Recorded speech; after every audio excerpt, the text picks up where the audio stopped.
안녕하세요. 스마트코인 트레이딩입니다.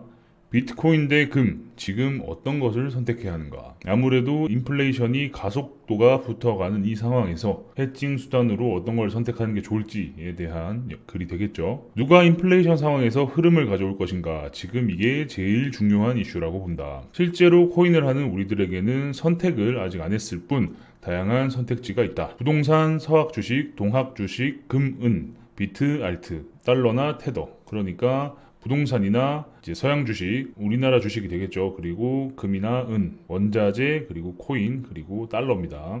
참고로 내가 가지고 있는 건 4번, 5번, 6번이다. 1번은 생활을 위해 묶여 있는 정도. 경기도일님은 다양한 방식으로 자산을 가지고 있다라고 말씀하시는 거죠. 코인 투자자는 대부분 자산이 거의 현금성 자산에 가까울 것이다. 나는 이게 굉장한 장점이라고 본다. 어디든 옮겨갈 수 있는 신속성이 우리에겐 최고의 무기다. 그러니까 부동산은 빠르게 움직일 수 없기 때문에 부동산이라고 하죠. 현금성 자산은 동산이라 표현하는데 동산을 가지고 있기 때문에 우리는 신속성이 무기다 라는 말이죠. 우리는 이기는 놈한테 붙으면 된다. 부동산에 묶여 있으면 코인보다는 포트폴리오 조정 속도가 늦는 것은 사실이니까. 맞죠? 그러니까 부동산을 팔기 위해서는 주변에 부동산에 내놔야 되고 그 물건을 어쨌든 다른 사람이 매수를 해야지 내 손에 돈이 들어오는 거니까. 그 매수하는 과정에도 계약금 넣고 뭐 잔금 치르고 하면은 시간이 꽤나 오래 걸리는데 코인은 그냥 호가에 매대에다가 매도 버튼 눌러버리면 바로 현금으로 바뀌죠. 나도 코인 투자를 하지만 내가 마지막에 폭탄을 들고 있는데 터지면 안 된다. 그러니까 피해자가 되면 안 된다라는 말이죠.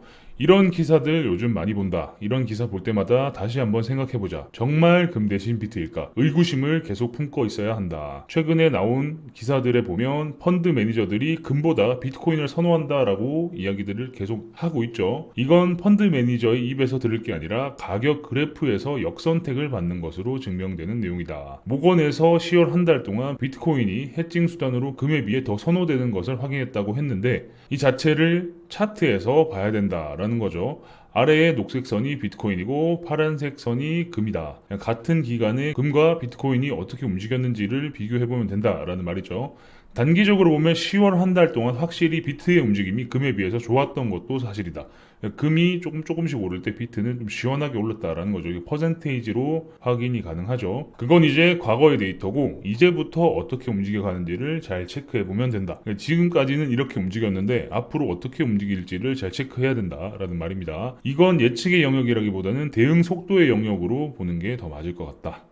그러니까 비트가 고점을 찍고 내릴 때도 금은 지속적으로 가격이 상승했죠. 상승한 상황에서 어제 금과 나스닥과 모든 자산이 빠지면서 비트도 함께 하락한 모습이 연출됐습니다. 참고로 최근에 금이 저항에 얻어맞는 기술적 하락 구간이었으니 완벽하게 비트가 선호되려면 이때 투자자들의 역선택을 받았어야 했다. 그러니까 지금 골드는 여기 이렇게 하락 추세, 발생한 하락 추세에 저항을 맞고 내려온 상황인데 이렇게 골드가 내릴 때 비트가 떡상을 했었어야 사람들이 정말 금보다는 비트를 해칭 수단으로 선호하는구나 라고 생각할 수 있다라는 거죠. 역선택이 보이지 않는다. 그러니까 금이 내리면서 비트도 같이 내렸죠. 그럼에도 불구하고 인플레이션 리스크는 계속 올라갈 것으로 보이기 때문에 조만간 저항선은 한번 돌파하지 않을까 생각된다. 그러니까 금 가격이 더 올라가지 않을까 를 예상한다라는 말씀이죠. 이때 비트가 알트 시총을 끌어당기는 현상처럼 혹시라도 금은이 비트코인 수요를 흡수하지 않을까 촉각을 곤두세워야 한다. 이건 예측이 아니라 돈의 흐름을 확인하는 관측의 영역이기 때문이다. 잘 보고 이기는 놈에게 붙자. 그러니까 아까 말씀드렸듯이 어떤 게 선택받느냐에 따라서 상황이 확 바뀔 수 있다라는 거죠. 금이 저항을 깨고 올라가는 순간 비트는 오히려 하락할 수 있다. 비트에 들어와 있는 돈이 금이 오르면서 금으로 갈 수 있다라는 말이죠. 그렇기 때문에 우리는 꼭 비트만 선호할 게 아니라 상황에 맞춰서 돈을 가지고 있기 때문에 현금을 가지고 있기 때문에 상황에 맞게끔 대응을 해야 된다라는 거죠. 그래서 관측을 잘해야 되고 관측을 해서 결과가 나왔을 때 상황이 발생했을 때 우리는 빠르게 대응해야 된다라는 말입니다. 잘 보고 이기는 놈에게 붙자. 문제 아시겠죠? NFT는 현실 세계의 타운하우스와 비슷한 느낌?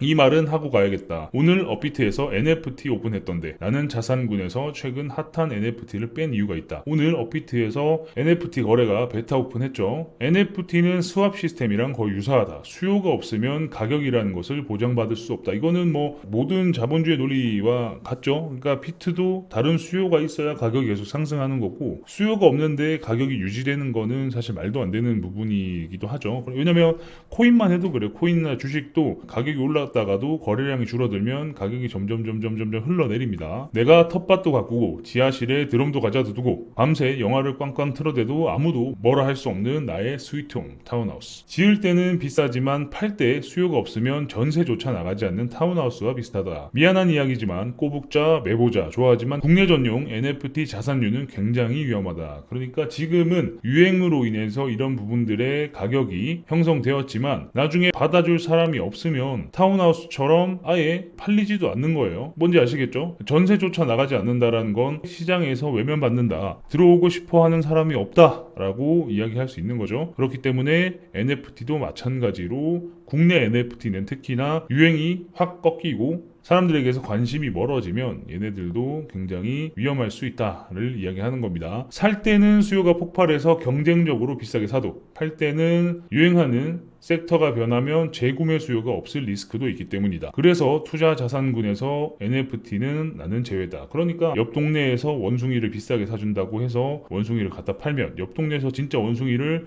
진짜 비싸게 사주는 거예요. 그리고 또 이 옆 동네에 가서 원숭이를 비싸게 사준다고 하고 또 옆 동네에 진짜로 이 원숭이를 사서 또 옆 동네에 가면 진짜 원숭이를 비싸게 사주는 거죠. 그런 다음에 계속 버블을 만들어서 옆 동네 가면 소문이 계속 날 거 아니야. 원숭이를 계속 비싸게 사준다.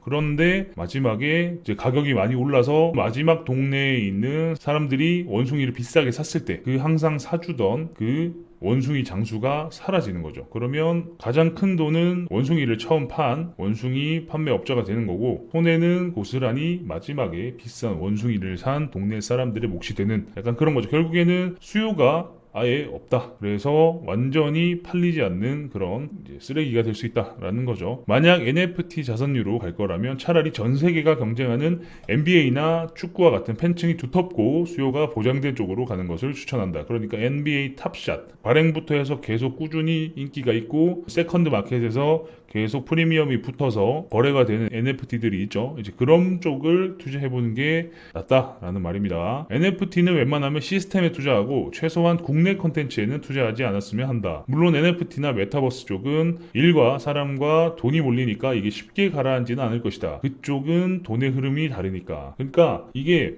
분리를 잘 하라는 겁니다. 전 세계적으로 인기 있는 NFT, 가능성 있는 NFT는 충분히 투자를 해도 괜찮지만 우리나라에서 해외에서 코인 시장에 지금 NFT가 유행한다고 해서 마구잡이로 만들어낸 이런 NFT들은 구매를 하면 안 된다라는 거예요. 쉽게 가라앉지는 않겠지만 어느 순간 유행이 끝나버리면 정말 투자 목적으로 샀던 내가 가지고 있다가 팔아서 차익을 남기려 했던 그 목적과는 다르게 정말 비싸게 산 옛날 시티폰 아시죠? 시티폰. 공중전화 수요가 너무 많으니까 공중전화 근처에만 가도 통화가 된다는 그 시티폰이 잠시 유행했었고 모두가 시티폰에 투자를 했죠. 근데 결국에는 핸드폰이 나오면서 완전 박살이 났습니다. 그런 것처럼 NFT도 조심을 할 필요가 있다. 무슨 말인지 아시겠죠? 항상 투자는 신중하게 하셨으면 좋겠습니다. NFT 관련된 정보나 궁금한 게 있으시면 커뮤니티에 들어오셔서 같이 이야기 나누시고요. 아래 보이시는 화면은 저희 회사에서 직접 개발한 API 트레이딩 프로그램입니다. 비트맥스, 바이비트, 바이낸스, FTX 네 군데 거래소에서 사용 가능하고요.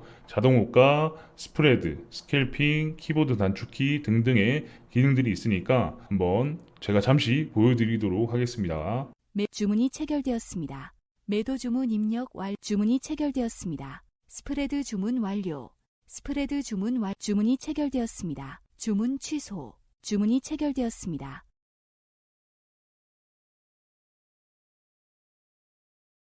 주문이 체결되었습니다. 프로그램에 대해서 궁금한 게 있으시면 SCT01로 카카오톡 주셔도 되고 위에 커뮤니티에 들어오셔서 질문 남겨주셔도 되고요. 프로그램이 이상한 거 아니냐라고 의심이 되실 수도 있습니다. 하지만 저희 회사는 사업자 번호도 오픈되어 있고 고객센터 번호도 오픈되어 있으니까 운영 시간 내에 전화 주시면 언제든 친절하게 답변 드릴 수 있도록 하겠습니다. 그리고 프로그램에 대해서 궁금한 게 있으시면 사용법 알아보기 위키백과를 클릭하시면 어떻게 만들었는지부터 히스토리부터 쭉 저희가 오픈을 해놨으니까 한번 관심 있게 봐주시면 감사하겠습니다. 그럼 다음 영상에서 뵙겠습니다. 감사합니다.